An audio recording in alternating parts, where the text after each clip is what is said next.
This is 1221 Fairmount Avenue in the city of Philadelphia. This is a housing development known as Guild House West. And if it looks familiar, no doubt that's because of an incident that took place right here on Election Day 2008. John McCain against Barack Obama. There's a guy with a billy club right here. Video recorded here by a poll watcher went viral and has since been associated with voter intimidation. But that's not the full story.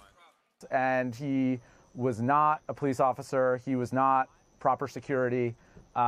He was a member of the new Black Panther Party. That was November 4, 2008, to be exact. Stephen Morse, then a University of Pennsylvania student, was certified as a Republican poll watcher and videotaped his peaceful encounter with the new Black Panthers. I know they are radicals of a radical party. They are complete and utter outliers, and people like that will certainly exist in the United States and elsewhere around the world. But what were they doing there? I have no idea. Others thought they knew. At 12:41 p.m. Eastern Time that day, the Drudge Report's top-linked headline was, "Black Panthers block access to voting station." And Drudge kept posting on the story, even adding footage throughout the day. But here's what really happened. The man with the nightstick was asked by police to leave. He did without incident. The other man, well, he was a certified poll watcher. He got to stay. The district attorney's office says there were no complaints of intimidation. Nevertheless, this incident has been a rallying cry for those who claim elections continue to be stolen, in part due to voter intimidation. Donald Trump has repeatedly claimed the election is rigged, particularly in cities like Philadelphia. I hear these horror shows, and we have to make sure that this election is not stolen from us. Morse's video has been viewed about 2 million times on YouTube. It's been called the holy grail of Republican suspicions about voter fraud here. David Thornburg is the chief executive of the Committee of 70, a nonprofit, nonpartisan watchdog group for better government. He's the son of a former Republican governor and U.S. Attorney General Richard Thornburg. What are the numbers? What are the relevant registration numbers for this polling location? I think when you go to the numbers, it demonstrates that what was purported to be happening here was not, in fact, happening here.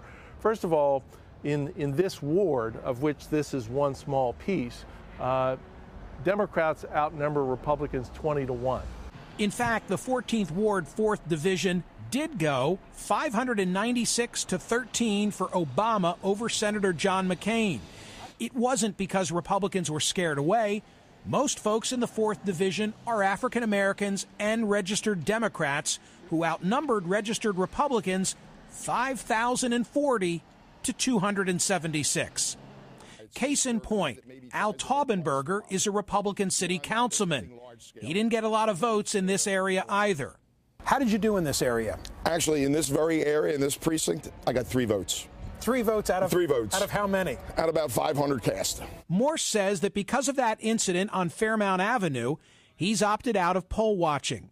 However, he still marvels at the power of the 81 seconds he recorded. This video has become a Republican anthem for the past 8 years. Whenever there's a racial problem, the Republicans go to this video, they broadcast this video. If I got $1 for every time they played this video, I'd be a rich man right now. What Morse believes is that the kind of fraud Trump claims will be going on here would be nearly impossible to pull off. In the context of this general election, this was very much a rarity. This is not the kind of thing you see every day. This is not the kind of thing I don't think anyone else has seen in America since then. What happened on November 4, 2008 in Philadelphia was a bizarre incident, but it wasn't a part of any widespread voter intimidation.